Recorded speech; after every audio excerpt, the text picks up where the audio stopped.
Awa est l'eau minérale d'une pureté exceptionnelle offerte aux habitants de la Côte d'Ivoire depuis 1980. Femme, sois une femme de distinction. Femme, sois une femme de direction. Femme, sois une femme particulière. Sois une femme qui n'accepte pas le péché qui nous éloigne de Dieu. Sois une femme qui oriente son foyer, qui oriente son mari, qui donne de bonnes instructions à ses enfants, qui donne une bonne éducation à ses enfants. Sois cette femme-là. Sois cette femme-là. Dieu compte sur toi. Dieu compte sur toi. Alors, la Bible dit quoi? Dans le livre de Proverbes 31, toujours, qui parle de toutes ces choses, on dit, elle se lève lorsqu'il est encore nuit, elle donne la nourriture à sa maison et des tâches à ses servantes. Proverbe 31, le verset 15. Elle est comme un navire marchand, elle amène son pain de loin et elle se lève lorsqu'il est encore nuit, elle donne la nourriture à sa maison et des tâches à sa servante. Elle donne les tâches à sa servante, elle ne mange pas le pain de la paresse. Elle donne des tâches, les enfants qui sont, elle donne la tâche à chacun. Elle ne dit pas comme lui et les garçons, dont lui ne peut pas balayer le salon. Les garçons aussi doivent balayer le salon. Les garçons peuvent laver la douche. Les garçons peuvent dresser la table.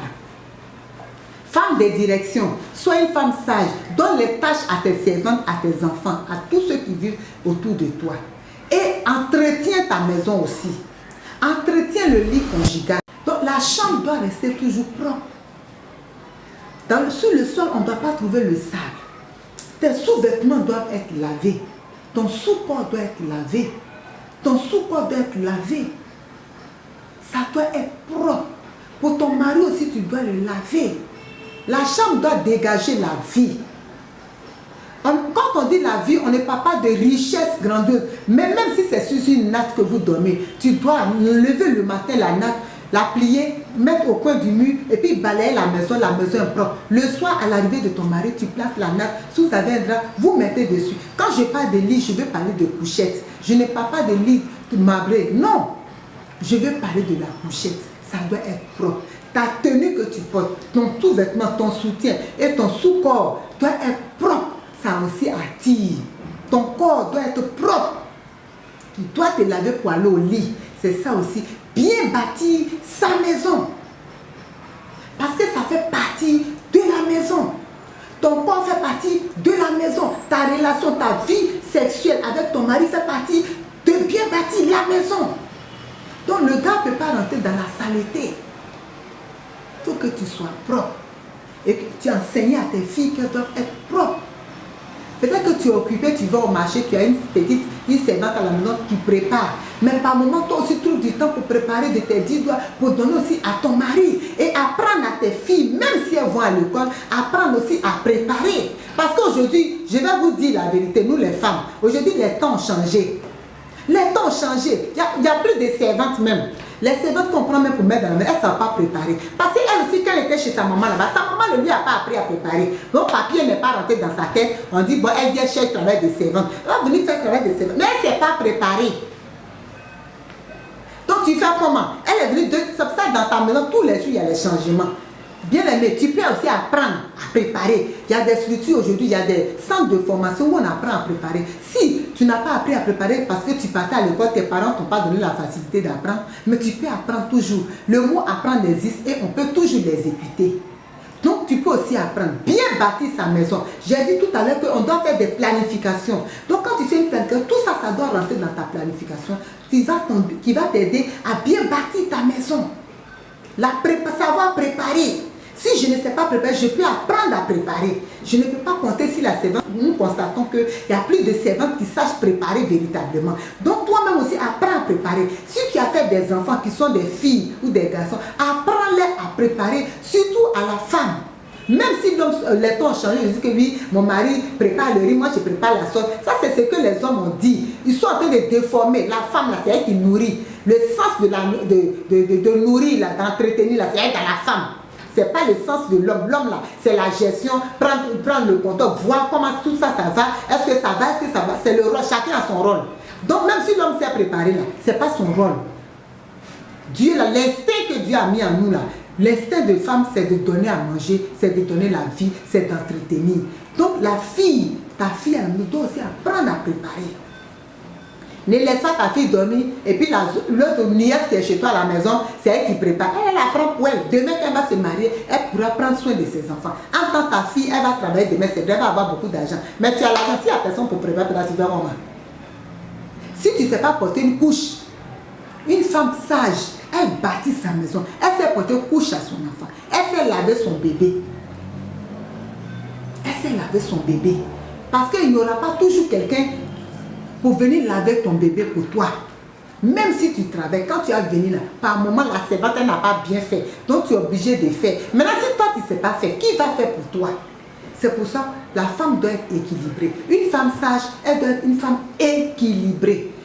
Si elle veut travailler, qu'elle est fonctionnaire, elle est fonctionnaire. Mais quand elle vient à la maison, elle est femme au foyer. Il y a un exemple dans la Bible, une femme qu'on appelait Déborah. Elle était juge. Si une femme était juge, ça veut dire qu'elle a fait l'école aussi. Elle a eu bac, elle allait à l'université. Et puis elle est devenue juge, elle a fait ses études, elle est devenue juge. Donc le matin, quand elle sort, elle va au travail, elle est juge là-bas. Mais quand elle vient à la maison, elle est épouse, elle est mère, elle donne sein à son enfant. C'est pas biberon seulement, elle donne à son enfant. Elle donne son sein maternel à son enfant. Parce que le lait maternel, c'est le meilleur des laits. Femme sage, il faut donner ton sein à ton enfant. Si tu as une bonne santé, ça fait partie de bâtir sa maison. Parce que ton enfant que tu as mis au moins, c'est un homme. Donc l'homme aussi doit manger l'homme avant de devenir l'homme. Les animaux donnent leur sein à leurs enfants. Ils ne sont jamais venus prendre nos laits pour aller donner à leurs enfants. Donc donnons aussi le lait à nos enfants. C'est ça. Comment bâtir sa maison? Parce qu'il faut que ta vie dans tous les sens donne envie aux autres d'être comme toi. Il dit, je suis de l'eau de vie. Celui qui me boit n'aura plus jamais soif. Car l'eau que je lui donnerai deviendra en lui une source de vie qui jaillira jusqu'à la vie éternelle. Quand tu as Jésus, quand tu as la présence de Dieu en toi, tu deviens une source de bénédiction. Alors quand tu es une source de bénédiction, on trouve tout en toi. On dit la femme de Dieu, elle est comme un navire marchand. Dans le navire marchand, on trouve tout. Donc tu es une source de bénédiction. Alors on ne peut pas venir à une source et puis être altéré. Il faut que quand on s'approche de la source, qu'on soit désaltéré, qu'on trouve de l'eau à boire. Tu as de l'eau en toi qui est la parole de Dieu. Donc dans tous les domaines de ta vie, tu dois connaître tous ces domaines-là pour être une femme équilibrée. C'est en cela que tu sais bien bâtir ta maison. Quand on dit on va dans le domaine de la politique, il faut qu'on sache que tu as une idée. Quand on va dans le domaine de la gestion du foyer, il faut qu'on sache que tu connais quelque chose. Quand on va dans le domaine spirituel, il faut qu'on sache que tu sais parler en anglais, que tu sais détruire aussi les œuvres des ténèbres par la prière, par le jeûne et chasser aussi les démons au nom de Jésus et que tu as les dons de révélation, de prophétie, de guérison. Déborah était cette femme, elle était prophétesse. Donc quand il y a lieu d'aller à l'église pour prophétiser, pour parler de la part de Dieu, elle le faisait aussi. Elle était une femme épanouie, une femme équilibrée. Aujourd'hui, elle est un exemple pour toutes. Nous voulons aujourd'hui des Déborah, nous voulons aujourd'hui des Séphora, nous voulons aujourd'hui des Sarah dans la maison de Dieu. Dieu en a besoin et c'est ce que tu es. Ne crois pas que tu n'es pas elle.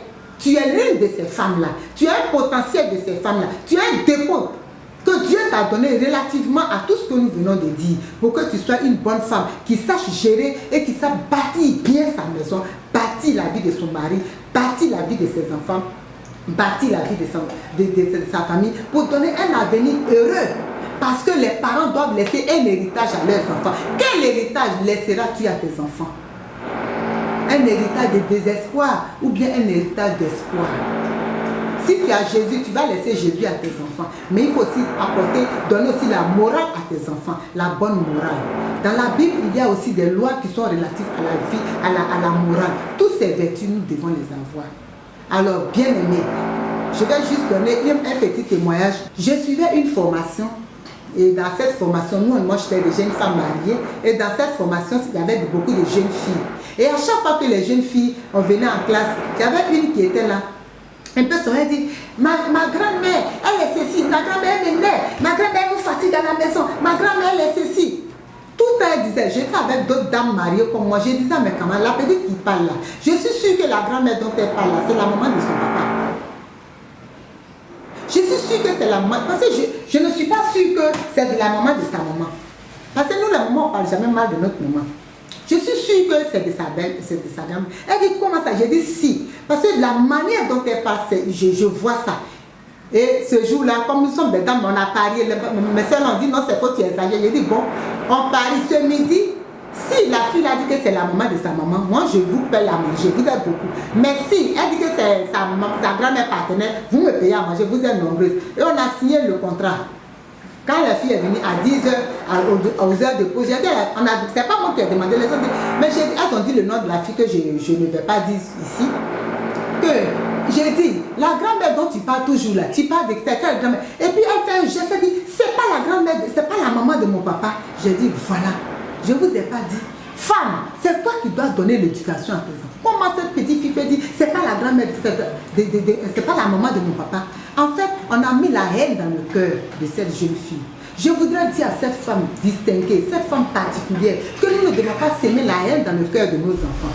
Nous ne devons pas mettre la haine dans le cœur de nos enfants, mais au contraire, leur donner une bonne instruction pour leur permettre d'aller de l'avant. Alléluia. Est-ce qu'une dame m'entend? C'est à toi que je voulais parler. Et il y a un autre exemple que je voulais te donner. J'allais chez une de mes sœurs et elle discutait avec sa maman, sa propre mère biologique. Et la maman lui disait qu'elle ne s'occupait pas d'elle. Et les deux ont discuté, je les ai laissés pendant au moins 45 minutes. Et après, j'ai dit, bon, arrêtez vos histoires de palabres. Et elles ont arrêté. J'ai demandé pardon à la maman, elle allait se coucher.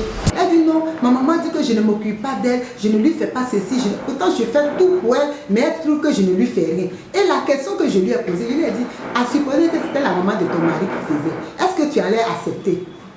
Elle a tiqué un peu. Je lui ai dit, voilà. Tes enfants sont là et vous discutez. À supposer que c'était la maman de ton mari, tu allais prendre ça autrement. Bien aimé, je voudrais dire à une femme, soyons des Déborah, parce que Dieu a besoin de la génération de femmes appelées Déborah, appelées Séphora, appelées Sarah, des femmes qui peuvent changer les choses, qui peuvent dompter la volonté de leur cœur, qui donnent leur corps à leur mari, qui disposent leur corps à leur mari, qui ne laissent pas leur mari aller vers d'autres femmes. Si ton corps, tu ne le déposes pas à ton mari, tu ne le disposes pas à ton mari, comme la reine Vachi l'a fait, tu seras disgracié. Et il va aller courir vers les autres femmes. Tu as dit, les chrétiens, et il m'a abandonné. Non! Si tu lui dis non, chaque jour que tu lui dis non, ton nom va te disgracier de son cœur. Alors, le thème que nous avons eu aujourd'hui est comment bien bâtir sa maison. La femme sage, elle bâtit sa maison. Bâtir, c'est construire. Avoir tout, faire toute une planification pour pouvoir vraiment mettre un chronogramme sur pied pour pouvoir orienter son foyer. Alors, sur ce, pour toutes celles qui n'ont pas encore accepté le Seigneur, je vous invite, c'est le Seigneur seul Jésus qui peut nous donner cette capacité de pouvoir vraiment bâtir. Parce que sans le Seigneur, nous ne pouvons rien. Et si nous avons le Seigneur en nous, nous devons mettre tout sur la coupole de la prière. Parce que sans la prière, rien ne peut aller. C'est la prière qui est le socle, c'est la prière qui est le pilier, c'est la prière qui est le pilier, qui est l'appui de notre vie, du succès et de la bénédiction de nos foyers. Nous allons prier. Père, je te remercie pour cette dame, pour ce monsieur, pour cette femme qui vient de recevoir ta parole. Je prie afin que tout dysfonctionnement qui était dans un couple éternel, que par ta grâce et par ton Saint-Esprit, tu puisses agir pour que cette femme, cet homme puisse t'accepter comme son Seigneur Sauveur, afin que toi-même tu viennes arranger tout dans son foyer. Béni soit ton nom, car tu réconcilies tous ceux qui étaient déjà divisés, tous ceux qui étaient déjà en instance même de divorce, ou partout il n'y avait pas de communication. Éternel, par ta grâce, permets que la communication revienne et que la famille, le couple, les enfants soient heureux. Sois béni au nom de Jésus. Amen. Doux, absorbant, résistant, exigez toujours Lotus le vrai.